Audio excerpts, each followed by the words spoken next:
아멘. 감사합니다. 오늘 하나님께서 저희들에게 주신 은혜의 말씀은 사사기서 6장 11절부터 18절입니다. Book of Judges, chapter 6, verse 11 through 18. 사사기 6장 11절부터 18절까지입니다. 6장 전체를 다뤄보고 싶은데요, 시간이 부족해서 일단은 한 부분만 다룹니다. 사사기 6장 11절부터 18절까지 하나님 말씀을 봉독해 드릴 때 여러분의 삶에 은혜가 있기를 소원합니다. 하나님 말씀입니다. 여호와의 사자가 아비에셀 사람 요아스에게 속한 오브라에 이르러 상수리나무 아래 앉으니라. 마침 요아스의 아들 기드온이 미디안 사람에게 알리지 아니하려 밀을 포도주 틀에서 타작하더니 여호와의 사자가 기드온에게 나타나 이르되 큰 용사여, 여호와께서 너와 함께 계시도다. 기드온이 그에게 대답하되 나의 주여, 여호와께서 우리와 함께 계시면 어찌하여 이 모든 일이 우리에게 미쳤나이까? 또 우리 열조가 일찍 우리에게 이르기를 여호와께서 우리를 애굽에서 나오게 하신 것이 아니냐 한 그 모든 이적이 어디 있나이까? 이제 여호와께서 우리를 버리사 미디안의 손에 붙이셨나이다. 여호와께서 그를 돌아보아 가라사대 너는 내 힘을 의지하고 가서 이스라엘을 미디안의 손에서 구원하라. 내가 너를 보낸 것이 아니냐?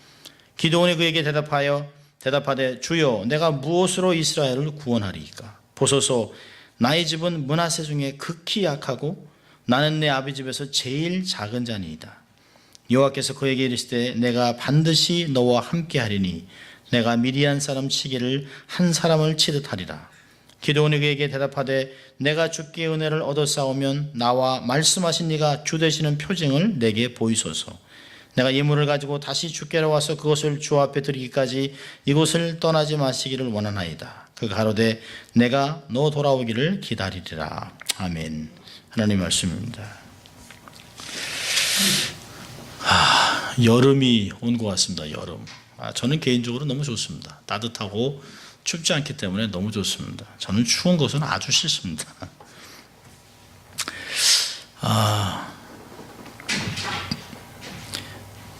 예수 믿고 나서 크리스찬들이 되면 사람들이 두 가지 소원들이 생깁니다. 뭐가 생길까요? 야, 이제는 내가 하나님 위해서 좀 살아야 되겠다. 더 이상 하나님이 기뻐하지 않는 거, 하나님 원치 않는 거 나는 정말 잘라버리고 완전히 정리하고 살아야겠다. 그리고 또 하나 소원이 생기는 게 뭘까요? 내가 하나님의 영광을 위해서 뭔가를 하겠다. 하나님의 영광을 위해서 내가 정말 힘쓰며 쓰임받고 싶다. 이런 강렬한 열망이 생기기 시작하면 세월이 가면서 사람이 서서히 헌신을 하기 시작합니다. 그러다가 이거 갖고는 안 되겠다. 내가 재물을 드리는 것, 시간을 드리는 것 갖고는 안 되겠다. 그럼 어찌할꼬? 나를 드려야겠다. 그래서 사람들이 신학교를 가서 목회자가 되기도 하고 풀타임 사역자가 되기도 하고 또 선교지로 가는 것이에요. 내가 재물만 들여가지고는 안 되겠다. 정말 인생에 가장 가치가 있는 나의 삶의 가장 핵심 부분인 내 마음을 하나님께 드리자라고 하는 것이 우리의 사람들의 마음입니다. 그러면서 하나님의 은혜는 현실의 어려움을 능히 극복하게 합니다. 하나님, 내가 주를 위해 이런 거 다 포기하겠습니다. 내가 이런 거 다 내려놓겠습니다. 돈 버는 것, 명예, 편안한 것 다 내려놓겠습니다. 주위에 있는 사람 말리죠. 본인들입니다. 얘야, 그러지 말아라. 네가 공부한 게 몇 년이냐. 이거 갖고 돈 많이 벌어서 선교사를 보내라. 네가 또 네가 갈 필요가 뭐가 있냐. 아니, 그런 얘기하죠. 또 더 많이 벌고 다 한 후에 은퇴해서 가려무나 은퇴해서 라고 얘기를 합니다. 그런데 또 그런 얘기하죠. 야, 거기가 얼마나 어렵냐, 얼마나 힘드냐, 거기가 이제까지 해온 거 다 수포된다. 그런데 그런 어려운 이야기들, 그런 부정적인 얘기가 귀에 들어오지 않습니다. 설사 그렇다 하더라도 그건 내가 능히 이길 수 있다. 하나님이 나와 함께하면 얼마든지 가능하다라고 삶을 살아갑니다. 그럼 하나님이 사람들을 부를 때 그렇게 헌신된 사람만 부르는 것은 아닙니다. 하나님, 저 준비 다 됐습니다. 저를 부르십시오.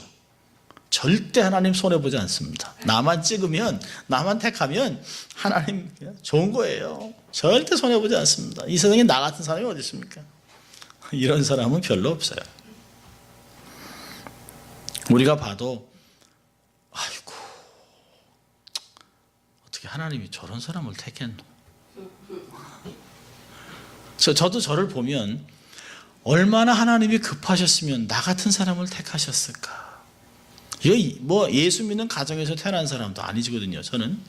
그런데 어떻게 불신자의 가정에서 태어나서 어려서 유치원을 다니긴 했습니다만은 하나님이 주님의 재림의 때가 얼마나 가까웠으면, 얼마나 사람들이 헌신을 안 하면, 얼마나 사람이 없으면 어떻게 나 같은 정말 지푸라기 하나 가지도 못한 인간을 불러서 목자를 삼았을까를 생각해 보면 정말 한없이 감사한 마음은 있습니다. 지극히 평범한 사람들을 하나님은 부르셔서 그 사람을 만들어 가세요. 천천히 처음에는 정말 한없이 부족한 사람을 정말 대단한 사람을 만들어 놓고 그들 입에서 뭐가 나오냐면 하나님이 다 하셨습니다. 하나님이 모든 것을 부족한 종을 통해서 행하셨습니다. 사실은 지나고 나면 대단한 사람이 되어 있습니다. 그런데 그들의 고백은 여전히 하나님이 하셨습니다라고 이야기하는 것이에요. 그래서 사도 바울이 고린도전서 15장 10절에 나의 나된 것은 하나님의 은혜, 그렇게 고백하는 것이에요. 여러분, 우리가 믿음장이라고 하는 히브리서 11장을 우리가 강해를 했습니다. 22번. 그러면서 그들의 삶을 보면 참 약점도 많고 정말 연약한 사람들이고 정말 실수도 많고 평범하기보다는 정말 평범 이하, 그러니까 평점 이하, 수준 이하의 사람들이었음에도 불구하고 그들이 하나님이 그들을 부르셨습니다.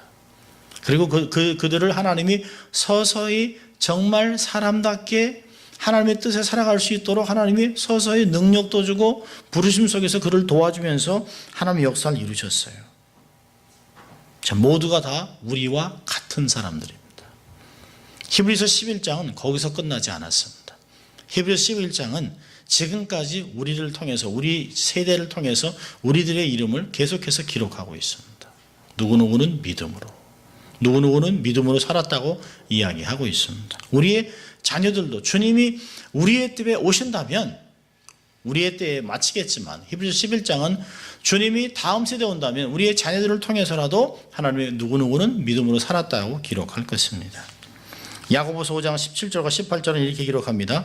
엘리야는 우리와 성정이 같은 사람이로되, 이 같다라고 하는 호모포비아라는 단어를 씁니다. 똑같다. 호모라고 하는 똑같은 단어를 씁니다. 우리랑 똑같은 사람이었다라고 얘기합니다. 엘리야가 어떤 슈퍼내추럴 파워가 있었지만 그의 원래 본질은 우리와 똑같았다라고 얘기합니다. 엘리야는 우리와 성정이 같은 사람인데 저가 비 오지 않기를 간절히 기도한 즉 3년 6개월 동안 땅에 비가 오지 아니하고 다시 기도한 즉 하늘이 비를 주어 땅이 열매를 내었느니라. 여러분, 시사하는 바가 크다고 저는 생각합니다. 야고보서 5장 17절 18절을 보면 야, 하나님이 함께하면 정말 우리는 못할 게 없겠다. 정말 이 시대에 필요한 것은 하나님의 붙잡혀 쓰임받는 사람들입니다. 정말 세상으로 하면 우리는 보잘 것 없습니다. 내놓을 것 없습니다. 그런데 왜 하나님께서 제 마음 안에 성령이 임하면이라고 하는 주제를 주셨을까요? 시대에 우리는 다시 비상하는 역사를 감당해야 되기 때문에 하나님 우리를 통해서 이 땅에서 정말 보잘것없는 연약하고 부족하고 한없이 연약한 자들을 들어서 하나님이 어떻게 하나님의 역사를 이뤘는가를 세상에 드러나기 위해서 우리 입에서 우리가 아닙니다, 하나님이 하셨습니다, 다 아시잖아요, 우리가 한 건 아무것도 없습니다 라고 고백하는 그런 걸 통해서 하나님의 영광을 거두시기 원하시는 것입니다. 믿음의 사람들의 특징은 뭘까요? 하나님이 주권적으로 사람들의 삶에 개입합니다. 그래서 우리는 부르심이라고 얘기합니다. 부르심. 하나님의 거룩한 부르심이 우리의 삶에 임하기 시작합니다. 대개 사람들은 거부하죠. 하나님, 제가 뭘 하겠습니까?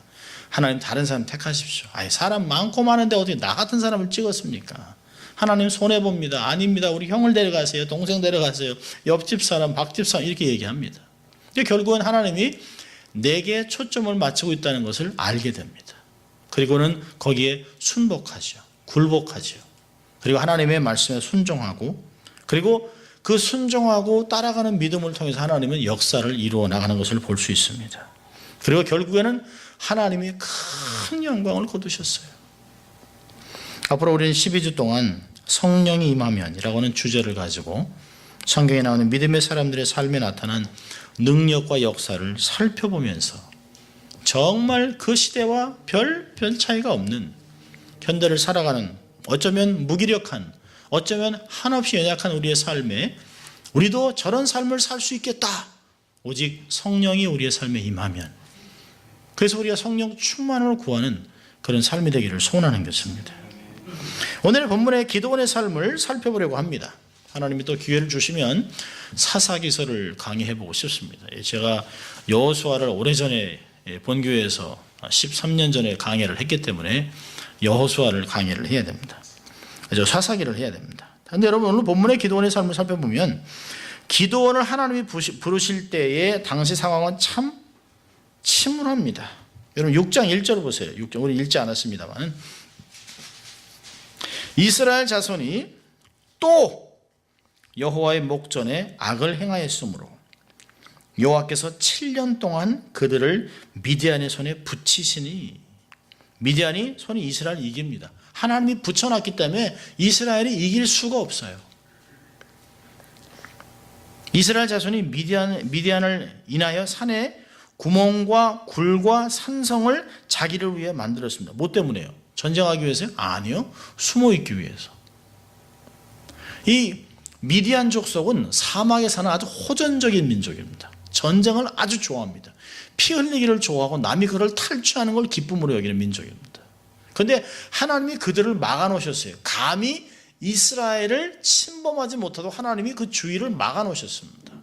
태평성세를 누렸습니다. 그런데 백성들이 하나님의 목전에서 악을 행하고 우상을 숭배하니까 하나님이 보호막을 걷어가셨습니다. 그리고 그들 마음 안에 그전에는 두려워하던 사람들이 이게 우습게 보이기 시작해요. 치면 이기겠는데 툭툭 건드려 보는데 넘어갑니다. 그러니까 밥이 되어버렸습니다. 하나님이 그들의 손에 붙여버렸어요.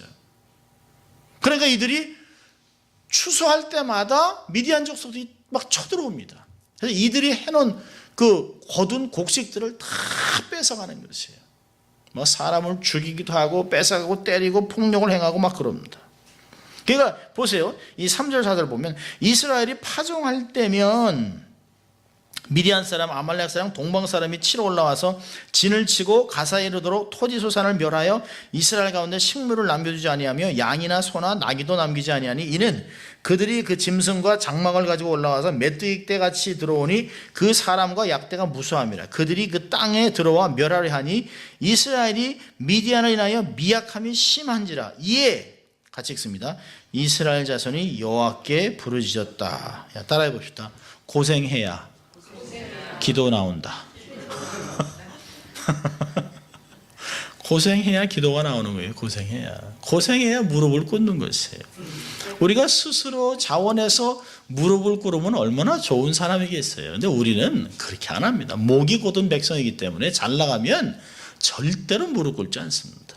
내가 하고 다닙니다. 까짓거 뭐 이거 한번 하지라고 얘기합니다. 그런데 안 되면 하나님이 치지 않았는데도 자기가 스스로 무릎을 꿇습니다. 고난이 오니까 못 견디는 거예요. 고생해야 기도합니다. 그래서 우리는 고백하는 게 뭐죠? 시편 119편 71절에 고난이 내게 유익이라. 지나고 나니까 어때요? 그 고난을 통해서 그때 그 말씀이 맞았다. 그 말씀이 그렇게 우리에게 맞는 것임이라고 우리는 고백하는 것이에요. 여러분, 이렇게 힘든데 기도는 하지만 아무도 하나님 앞에 나서는 사람이 한 명도 없습니다. 신기하죠? 아무도 민족을 위해서, 나라를 위해서, 하나님의 영광을 위해서 어떤 일을 하겠다고 하는 대의 명분을 세우는 사람이 한 명도 없습니다. 나라는 풍전등화 앞에 놓였는데 아무도 나라를 구하려고 하는 사람이 한 명도 없습니다. 자, 그런데 이때 하나님이 선지자를 보내서 한 사람을 만납니다. 하나님이 이때 기드온을 부르십니다. 여러분, 기드온의 이름이 뭘까요? 기드온이라는 뜻은 뭐냐면 대결한다 그런 뜻입니다. 대결한다, 싸운다, 전쟁하는 자입니다. 기드온의 별명이 뭘까요? 여룻바알, 바울과 싸우는 자. 이름은 아주 그럴듯합니다. 싸우는 자, 원수와 대적하는 자, 군인. 근데요, 이름값을 못합니다. 이름값을. 참 우리의 부모님들은 우리가 정말 그렇게 살아가도록 그렇게 이름을 부르셨잖아요. 그런데 그렇지 못해요. 싸우는 자야 되는데 싸우지 않고 숨어만 있습니다. 자, 11절 보세요. 오늘 본문의 11절에 여호와의 사자가 아비에셀 사람 요아스에게 속한 오브라에 이르러 상수리 나무 아래 앉으니라. 마침 요아스의 아들 기드온이 미디안 사람에게 알리지 아니하려 하여 밀을 포도주출에서 타작하더니. 아니, 싸워야 되는 사람이 포도주출에서 타작을 하고 있습니다. 여러분, 타작이 뭡니까? 이스라엘 사람들의 집은 앞마당이 넓고 뒷마당이 좁아요. 그래서 타작은 어디서 합니까? 집 앞마당에서 합니다. 그래야 막 타작을 하고, 요즘 같으면 이제 선풍기를 틀어가지고 타작을 하면 선풍기 틀면 겨는 날아가고 알곡이 떨어집니다. 옛날에는 그래도 바람이 부는 언덕이나 이런 높은 데 가서 이렇게 타작을 하면 그게 겨가 날아가고 이렇게 알곡이 떨어집니다. 그렇게 해야 쉽게 할 수 있는 것이에요. 그런데 지금 어디서 하고 있습니까? 포도주 틀. 포도주 틀은 그 포도를 밟는 것이기 때문에 이게 크지 않습니다. 좁습니다. 그리고 먼지가 들어가면 안 되기 때문에 이게 밀폐된 장소입니다. 우리가 생각하는 포도주 틀이 뭐 이렇게 밟고 이러는 거 아니에요. 그래도 적어도 몇 명이 들어갈 수 있는 틀입니다. 통입니다. 쉽게 얘기하면 이게 포도주를 담는 통이 한 4명이 들어갈 수 있는 통이라고 생각을 하면 돼요. 그때는 온 부락이 다 모여가지고 포도주를 만들었기 때문에. 그러니까 그 안에서 소리도 안 나게 밟고 있는 거예요. 이러고 밟고 있는 거예요. 어떤 면에서 아마 구멍으로 내다보면서 이렇게 이러는지 몰라요. 미디안에게 발각되지 않기 위해서 두려워서 숨어서 용기가 없기 때문에 힘이 없기 때문에 타작마당에 사지 아니하고 밀폐된 포도주 틀에서 하고 있습니다. 여러분, 우리도 이러한 때가 있습니다. 어떤 면에서 우리도 그렇습니다. 참 내놓고 하기는 참 힘들고, 내놓고 하려니 아무것도 없고, 잘못했다간 다 잃어버리고, 아무한테도 얘기하지 못하고, 이것도 망하는 거 아닌가? 이러다도 다치지? 상하지? 라고 하는 무기력하고, 환경 앞에서 무기력하고 두려움에 한없이 사로잡혀 있을 때가 있습니다. 아마 두문불출하고 있을 때도 있었을 것이에요. 야, 이거 어떡하지? 이거 어떻게 이 한 해를 넘어갈고? 이거 어떻게 이 몇 달을 지내지? 라고 할 때가 있을 것입니다. 저에게도 그러한 때들이 있었습니다. 저는 오늘 기드온의 삶에서 몇 가지를 발견하려고 합니다. 사실은 크게 2개를 보려고 하는데요. 사실은 더 많은 것들을 봐야 됩니다만은, 주제를 가지고 12개를 제가 택했기 때문에 짧게만 보려고 합니다. 첫째는 뭐냐면, 우리의 삶에 하나님의 영이 임하면 우리는 거룩한 부르심을 받는다는 것이에요. 하나님이 우리를 통해서 하시는 일의 첫 번째는 부르심입니다. 성령을 통해서 우리를 부르세요. 오늘 12절 보세요.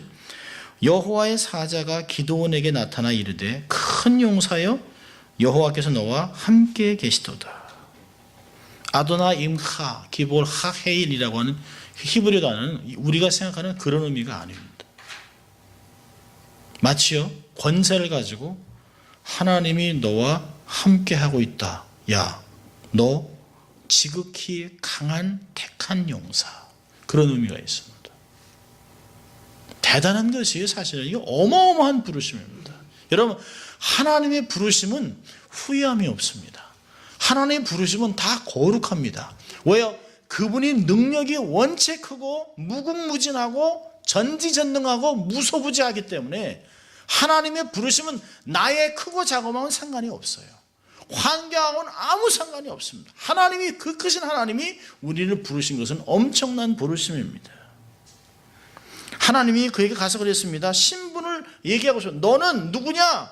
지금 이렇게 타작을 포도주 틀에서 할 그럴 사람이 아니다. 너의 영면을 위해서만 살아가는 것이 아니라 너의 할 일은 어마어마하게 크다는 게, 왜? 하나님이 너와 함께하기 때문에. 너는 강한 용사라고 얘기하고 있습니다. 근데 우리는 많이 오해합니다. 기도원이 뭐라고 합니까? 그러나 13절에는 그러나라고 한다고 했어요. but 아니, 하나님 우리와 함께 하시면, 아니, 이런 일이 이렇게 임합니까? 그죠? 하나님이 함께 하는데 내가 이렇게 가난하게 삽니까? 아니, 하나님이 함께 하는데 우리 왜 이렇게 맨날 망합니까? 하나님이 함께 하는데 우리 안 됩니까? 이렇게 교회가 텅텅 비고. 아니, 하나님이 함께 하시는데 이게 뭐 되는 일이 없지 않습니까? 라고 얘기하는 거예요. 아니, 하나님이 함께 하신다는데 우리에게 이런 일이 미쳤습니까? 우리 열조가 일찍 우리에게 이르기를 여호와께서 우리를 애굽에서 나오게 하신 것이 아니냐 한 그 이 모든 이적이 어디 있습니까? 이제 여호와께서 우리를 버리사 미디안에서 붙였습니다. 원망하고 있습니다. 원망. 아, 우리가 언제 미디안한테 죄 지었습니까? 하나님 우리를 버려서 그들에게 판 거죠. 여러분, 자기들이 죄진 건 기억하네요. 자기들이 우상을 숭배하고 하나님의 앞에서 목전을 행한 것을 기억하지 않습니다. 사람들은 그렇습니다, 여러분. 우리의 모습이 그래요. 하나님이 엄청난 일을 하겠다고 우리를 부르시는데 우리는 거기에 토를 막 답니다. 그러니까 하나님이 뭐라 합니까? 14절에 하나님께서, 15절에 기도원이, 16절에 여호와께서, 17절에 기도원이 계속 참고 기도합니다. 아마 저 같으면 됐다, 그냥 그만하자. 넌 됐고 넌 이렇게 살아라, 그냥 그렇게 살고 그냥 네 인생을 살다가 그냥 천천히 올라오거라. 다른 사람 택해서 야 다시 하자. 아마 하나님이 모세에게 하여튼 그런 마음이 있지 않을 것 같아요. 진짜. 야 모세야, 야 제 아내하고도 그런 얘기를 합니다. 참, 모세에게도 대들었던 백성들, 참 하나님이 감당 못하는 이스라엘, 참 하나님의 택한 백성들이 어떻게 자기를 택한 하나님 앞에 목을 쳐들고 그렇게 대드는지 몰라요. 참 대단합니다. 대단해. 그 자식이 말 안 듣는 건 아무것도 아니에요. 그런 거 비하면. 하나님이 뭐라니까? 야, 내가 너를 보냈다. 그러니까 15절에 기도원이 대답하는 거예요. 15절에 주여, 내가 무엇으로 이스라엘을 구원하겠습니까? 내 집은 므낫세 중에極히 약하고 나는 내 아비에서 제일 작은 자, 막내, 아무것도 할 수 없는 인간. 근데 16절에 내가 반드시 너와 함께 하겠다. 가문도 안 적고. 우리 맨날 그래요. 뭐 하라 그러면 뭐 제가 내놓을 게 있어야지. 여러분, 하나님 앞에 내놓을 게 있는 사람이 누가 있습니까? 내놓고는 아무것도 없어요. 뭘 내놓겠어요? 은과 금 하나님이 했어요. 은과 금 다 내 것이라 하나님 말씀하셨어요. 하기 하나님이 안 주면 아무것도 아니에요. 지금까지 발명하는 모든 발명이 어디 있으면 발견이지. 하나님이 허락한 거죠. 내놓고는 아무것도 없어요. 인생 강하다고 하나님이 숨 한 3분 막으면 그냥 가는 거예요. 가문도 안 좋고 제일 약하고 부족하고. 여러분, 하나님의 부르심 앞에 가장 중요한 건 두 개 뭘까요? 믿음과 순종입니다. 하나님 날 부르면 내가 하나님 믿습니다. 지금 상황은 아무것도 아닌 것 같지만 하나님 하신다면 내가 믿습니다. 그리고 순종하겠습니다. 그게 필요한 것이에요. 여러분, 성령의 역사는 크게 두 가지로 역사하는 것이에요. 하나는 뭘까? 우주적으로, 하나는 개인적으로. 성령이 어떻게 역사하셨어요? 각 사람을 찾아오시기도 하지만 창세기 1장 2절 보니까 여호와의 신이 운행하셨다라고 합니다. 루아크 엘로힘. 그 성령이 온 세상을 창조하실 때 주도하셨어요. 이사야 40장 7절을 보면 푸른 마르고 꽃의 시드름은 여호와의 기운이 그 위에 불미라. 여기서도 루아크 아도나이라는 단어를 씁니다. 하나님의 영이 그들을 지키고 태우기도 하고 마르기도 하고 모든 것을 주장하고 있습니다. 이 세상에 아무것도 세상 하나님의 뜻밖에, 하나님의 섭리 밖에서 돌아가는 아무것도 없어요. 그 엄청난 창조의 영, 모든 것을 서스테인하는, 지키는, 통제하는 그 영이 우리의 삶 안에서 역사하고 있습니다. 우리 안에서 탄식하며 기도하잖아요. 고린도전서 2장 보니까 하나님의 영 외에는 누가 하나님의 뜻을 알리요? 우리 안에서 우리 뜻도 우리 자신도 나는 나도 몰라 라고 하지만 나의 속속들이 내 삶의 생각까지 알고 계시는 분은 하나님이라고 얘기하고 있습니다. 그 성령님이 우리 안에서 하나님을 아버지라고 부르도록 권면하고 우리가 하나님의 아들됨을 증거하고 그러면서 우리의 탄식해서 기도하고 우리의 삶으로 하여금 하나님의 뜻을 발견하고 순종할 수 있도록 힘을 주기 때문에 하나님의 역사는 이루어지는 것입니다. 여러분, 우리가 얼마나 귀한 존재인지 아세요? 누가복음 18장을 보면 우리가 가끔 기도에 대해서 나옵니다. 기도하다가 낙심하지 말아야 될 것을 설명했습니다. 보세요. 누가복음 18장. 누가복음 18장을 보면 성경을 보다가 참 재밌는 말씀이라 다시 봤습니다.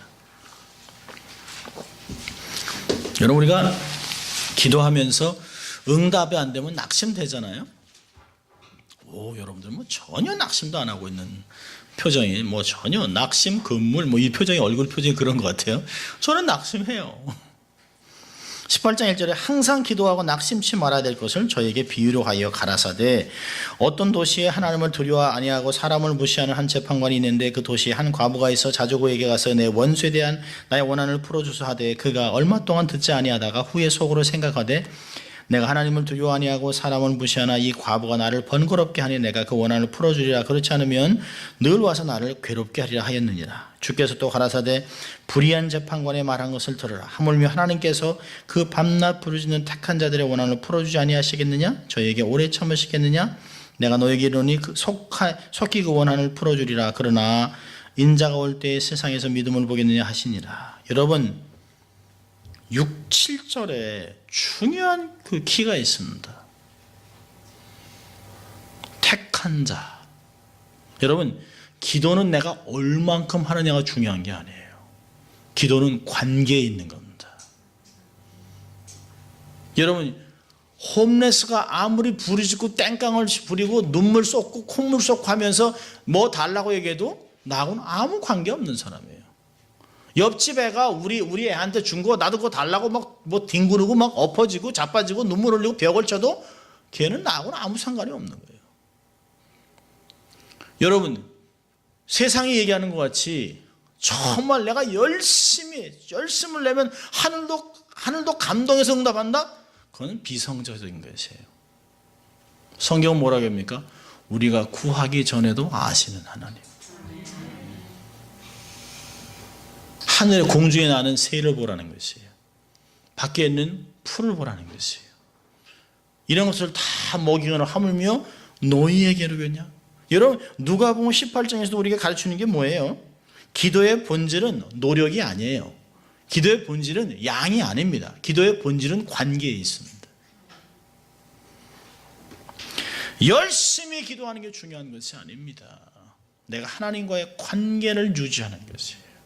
하나님의 관계를 유지하면서 하나님을 기쁘시게 하나님의 뜻을 순종하고 하나님 말씀대로 살아가는 것, 그때 기도는 다 응답되는 것이에요. 우리가 구하기도 전에 하나님은 다 준비해 놓고 있어요. 야, 너 이거 필요한 거 아니냐? 참 제가 제 아내를 보면 그 피곤한데 아침에 일어나서 낙원이 학교 갈 때 그 귀한 아들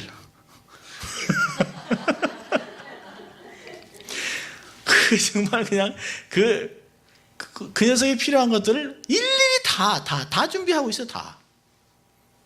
어떤 때는 개를 보다가도 엄마가 얘기하면 야야야 하고 자기가 가져갑니다. 사실은 내가 필요했다 그러면 얼마나 좋아. 감사하다 그러면 얼마나 좋아요. 마치 필요 없는데 엄마가 준비했으니까 가져간다. 엄마가 다 준비해 놓고 있습니다. 왜요? 자식이니까. 여러분, 기도가 그런 것이에요. 기도의 깊이는 하나님과의 친밀함에 있습니다. 하나님과 친밀함을 얼마나 유지하느냐, 하나님과 얼마나 내가 가깝게 지내냐, 하나님의 마음을 얼마나 잘 파악하느냐, 하나님을 얼마나 기쁘시게 하느냐, 거기에 있습니다. 우리가 막 때를 쓰고 막 기도하고 정말 막 우리가 막 소리를 내가지고 미십니다 이렇게 안 해도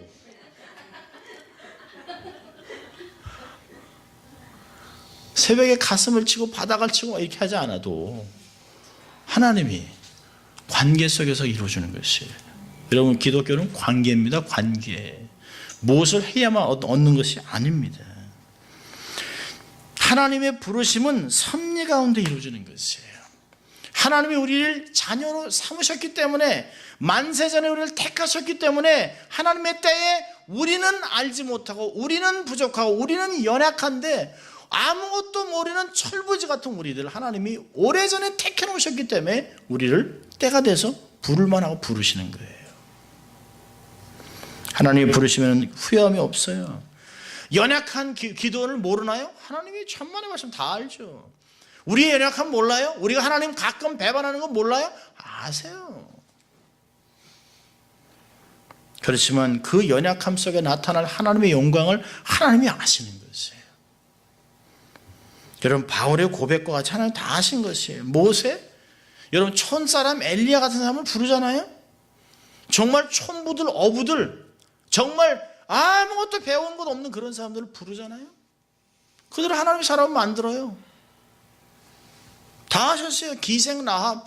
세상에서는 정말 천박한 인생이지만 하나님이 고귀한 인생으로 만들잖아요.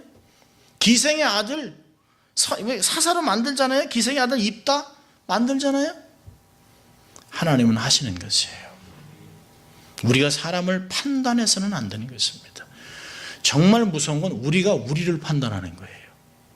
내가 뭘 하겠어. 여러분, 그건 정말 불신의 말입니다. 하나님이 함께 하시면 하는 거예요. 아무리 잘나고 똑똑해도 하나님이 함께 안 하면 안 하는 거예요. 못 하는 거예요. 하나님, 우리가 기도원같이 약하고 겁이 많은 걸 다 알면서도 우리를 다 부르셨습니다. 성령의 감동으로 주는 하나님의 부르심을 거부하지 마세요. 믿으세요. 순종할 수 있기를 바랍니다. 두 번째로는, 부르심에 의해 두 번째로 주는 것은 능력을 부여합니다. 여러분, 34절 보세요. 우리 읽지 않았습니다만 34절 보면, 여호와의, 오늘 6장 사사기 6장 34절, 여호와의 신이 기드온에게 강림하시니 기드온이 나팔을 불며 아비에셀 족속이 다 모여 그를 쫓습니다. 여호와의 영이 하늘로부터 임했습니다. 그저 사람들이 그를 따릅니다. 그가 속한 베냐민만이 아니에요. 그가 속한 작은 므낫세 지파만 따르는 것이 아니에요. 각 지파의 사람들이 나팔을 자 그를 따릅니다. 군대를 이룹니다. 하나님의 사람의 힘으로 역사를 감당하게 하는 것이에요. 하나님은 사람의 힘으로 역사를 이루게 하지 않습니다. 성령의 능력이 그의 삶에 임하면 지도력과 함께 비전과 꿈이 주어지는 것이에요. 우리는 정말 깨어지기 쉬운 질그릇입니다.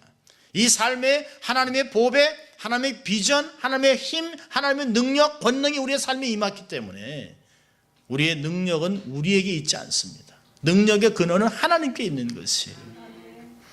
삼손도 성령이 능히 임하니까 뼈 하나로 1000명씩을 죽이잖아요. 엘리야, 세례요한 놀랍습니다. 하나님의 영에 사로잡힌 사람이 되어야 합니다. 성령이 임할 수 있는 사람이 되어야 합니다. 성령의 예민한 삶을 살아야 합니다. 성령에 우리의 삶을 맡기는 자가 되어야 합니다. 내 삶을 들어 성령이 사용하도록 해야 합니다. 여러분, 성령은 가장 큰 능력입니다. 여러분, 누가복음 1장 35절을 보세요. 누가복음 1장 35절을 보면 놀라운 말씀이 있습니다. 누가복음 1장 35절. 마리아의 이야기입니다.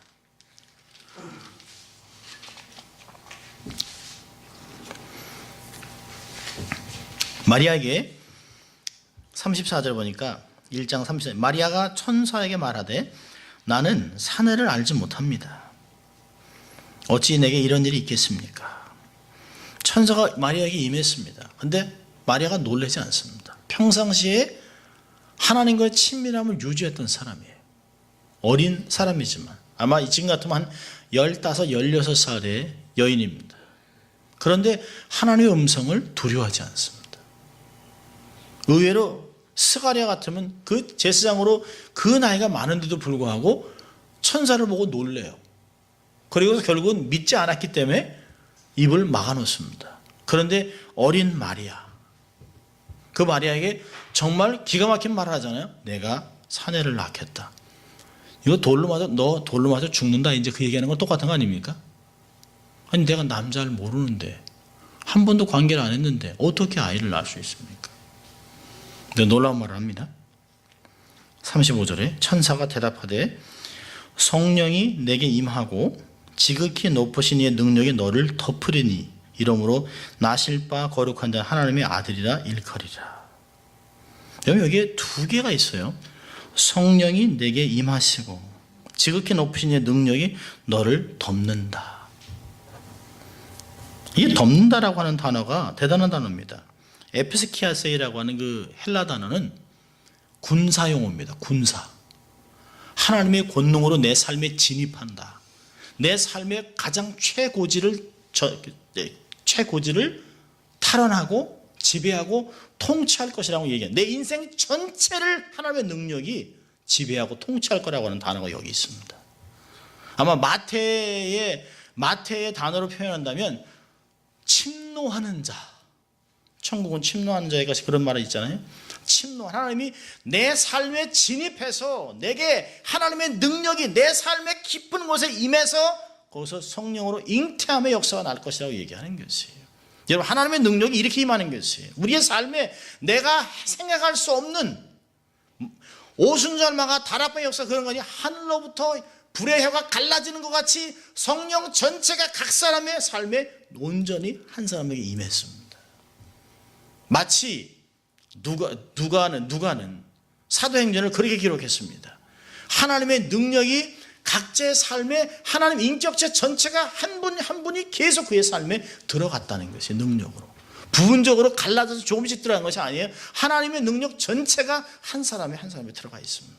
무소부지한 하나님의 능력, 성령의 능력, 세상 사람은 도저히 이해할 수 없는 하나님 인격 전체가 내 삶에 진입했다는 것입니다.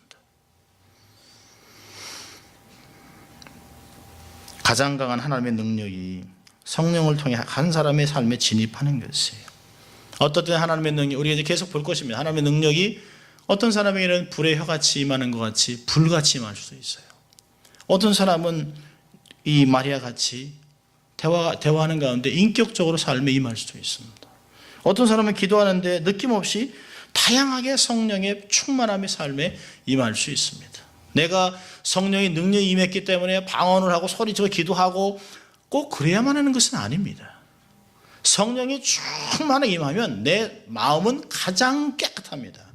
가장 정확합니다. 가장 맑습니다. 여러분, 기도원의 삶에 능력이 임하자 나타나는 것은 뭘까요? 두려움이 깨졌습니다. 두려움이 더 이상 있지 않습니다. 여러분, 성령의 능력이 우리의 삶에 강하게 임하면 첫째로 나타나는 건 담대함입니다. 두려움이 없어요. 사람이 두렵지 않습니다. 사람이 무섭지 않습니다. 환경이 두렵지 않습니다. 두 번째는요, 생각의 체계가 바뀝니다. 패러다임 시프트가 나왔습니다. 세 번째는요, 하나님에 대한 믿음이 극대화되기 시작합니다. 이야, 내가 생각했던 하나님, 이게 감당이 안 되는 거예요. 하나님이 너무너무 큰 거예요. 멀리서 보던 하나님이 가까이서 보니까, 여러분, 산이 멀리서 볼 땐 작지만 가까이 가면 어마어마합니다. 하나님에 대한 개념, 하나님에 대한 믿음이 극대화되는 것이에요. 네 번째는 자아상이 바뀝니다. 자아상이. 아, 내가 하나님이 함께 하는구나.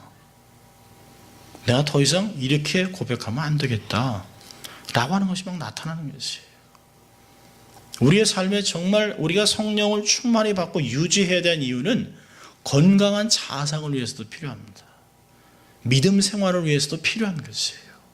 말씀과 함께 성령이 충만한 가운데 우리가 보는 눈, 생각하는 게 바뀌어야 합니다. 몸은 로컬리 있지만 생각은 글로벌리 해야 됩니다. 여러분, 예수님 보세요. 예수님은 한 번도 예루살렘에서 이 이스라엘 땅을 벗어난 적이 없습니다. 그런데 예수님의 비전은 뭐예요? 땅끝까지 합니다. 세계화입니다. 세계화. 예수님의 제자들도 결국에는 사도 바울 외에는 그렇게 멀리 간 사람이 없어요. 도마 인도에 가서 죽었다고 얘기합니다. 그러나 다 그들의 생각은 티칭은 로컬라이즈 되어 있지만 생각과 비전은 글로벌라이즈, 유니버설한 것이. 그게 다른 것입니다. 더 이상은 작은 부족한 내가 아닙니다. 여러분, 성령이 임하면 권능을 받게 된다고 사도행전 1장 8절에 지난주에 봤습니다. 다이나마이트 같은 힘과 능력. 여러분, 세상에는 여러 종류의 힘이 있습니다. 돈이 주는 힘, 권력이 주는 힘, 인간관계에서 주는 힘, 지식이 주는 힘, 매스컨의 힘, 대단합니다. 여러분, 근데 이런 힘은 세상을 바꿀 수가 없어요. 세상을 바꿀 수 있는 힘은 이런 힘이 아닙니다. 하나님의 힘, 성령의 능력만이 진정한 힘이 되는 것이에요.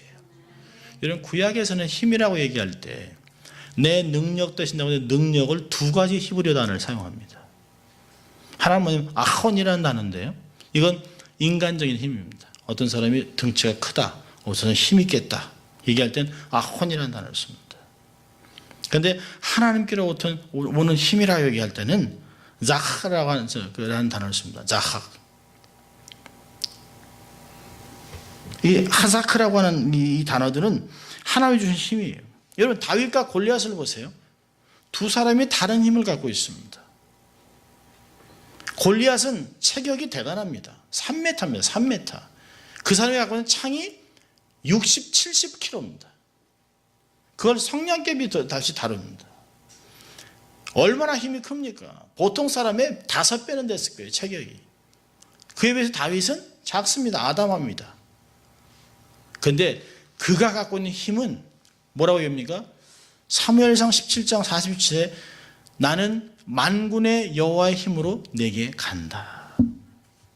세상의 힘이 아니에요. 시편 18절에 하나님, 내가 주를 사랑합니다. 나의 힘이 되신 여호와여, 내가 주를 사랑합니다 라고 얘기할 때 그 힘은 하자크라는 단어를 씁니다. 아혼이 아니에요. 내가 하나님을 사랑해서 내 힘이 된 그 힘은 내 힘이 아니라는 거예요. 다윗이 고백할 때 내 힘은 내 육체적인 힘이 아니고 내 경험이 아닌 하나님께로부터 물붓듯이 부어주는 그 힘이라고 얘기하고 있습니다. 시편 28편 7절에 여호와는 나의 힘과 나의 방패시니, 거기서 힘도 그 이야기를 하고 있습니다. 우리는 어떤 힘을 의지하고 세상 풍파를 이겨야 합니까? 내 실력, 내 능력, 내 재능, 이건 세상 못 바꿉니다. 끊임없이 우리의 삶을 엄습하는 세상의 염려, 걱정, 근심은 우리의 힘으로는 감당이 안 됩니다. 매일 하루를 건널 수 있을지 몰라요. 그러나 그 다음날도 더 강하게 오는 세상의 것들을 감당할 수가 없습니다. 오직 다윗이 고백한 것 같이 나의 힘이 되신 여호와여, 내가 주를 사랑합니다. 내 힘이 되신 여호와여, 내가 주를 의지합니다. 그리고 담을 넘는 거예요. 다윗이 그렇게 인생을 살아갔습니다. 내 마음이 저를 의지하여 도움을 얻었도다. 그러므로 내 마음이 크게 기뻐하며 내 노래로 저를 찬송하리로다. 할렐루야입니까, 여러분? 대단한 것이에요. 우리가 육체적인 어떤 것, 재물이 많고 적음, 지식, 그건 그렇게 중요한 것이 아니에요. 정말 우리가 의지해야 될 것은 하나님의 힘, 하나님의 권능, 하나님의 능력, 그것을 우리의 삶에서 유지하는 것입니다. 여러분, 성령의 충만은 오순절 교파의 전유물이 아닙니다. 모든 하나님을 사랑하는 성도들에게 필요한 것입니다. 또 다른 오순절 다락방의 성령의 기름 부음을 사모해야 합니다.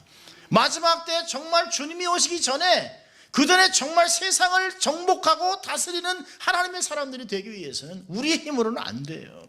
우리가 골리앗같이 된다고 이기는 것이 아닙니다. 비록 다윗같이 작지만 우리의 삶에 하나님의 능력이 임하면, 만군의 여호와의 힘을 의지한다면 우리는 새로운 삶을 살아가고 세상의 골리앗을 무너뜨릴 수 있는 것이죠. 우리의 삶에 성령의 능력이 임한다고 방언으로 시끄럽게 교회를 흔들어 놓는 것이 아니에요. 소리를 치고 가슴을 치고 한다고 그게 성령 충만이 아닙니다.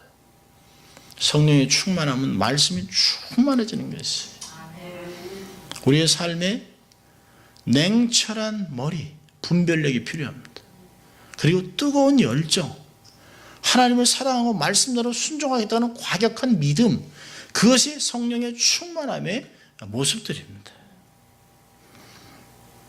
저는 방언을 거부하는 사람이 아니에요. 저는 모든 성도들이 다 방언으로 기도하기를 원하는 사람입니다. 모든 사람이 하나님의 능력을 받기를 소원하는 사람입니다.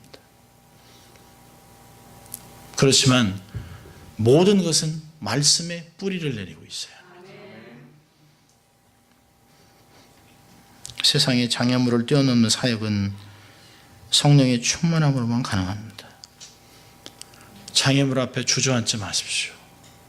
장애물 앞에 타협하지 마세요. 대충 살지 마십시오. 그냥 다른 사람들과 흘러가면서 군중 속에 파묻혀 살면 안 돼요. 우리는 다르게 살아야 합니다. 성령을 사모하고 충만함을 받으십시오. 나의 부족함을 운명이라고 속지 마십시오. 나의 운명을 십자가에서 바꾸십시오. 성령과 바꾸세요. 성령의 능력으로 개척하고 이겨나가십시오. 내 삶에 있는 두려움, 연약한 자아상을 다 깨어보십시오. 벗어버리십시오.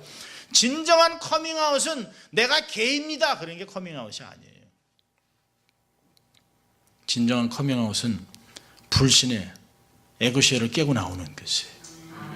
나의 한계를 깨고 나오는 것이에요. 내 힘이 아닌 하나님의 능으로만 할 수 있습니다. 난 이제부터 하나님의 능력을 믿습니다. 그리고 나오는 게 커밍아웃입니다. 성령을 통해서 부여하신 부르심과 순종할 때 주어지는 말할 수 없는 능력을 경험하십시오. 그리고 새로운 삶을 사십시오. 늦지 않았습니다. 이제 새로운 시대가 도래하는 것이에요. 이전 것은 지나갔습니다. Whatever is done is done. Forget the past. 지나간 것은 잊어버리세요. 지나간 것을 부여하지 마세요. 집착하지 마세요. 새로운 것, 앞으로 하늘로부터 내려올 도래할 하나님의 능력, 권세, 말할 수 없는 성령의 깊이. 어떤 분이 그래요. 목사님 옛날 하시던 설교가 좋았습니다. 제가 웃습니다. 지금이 더 좋습니다.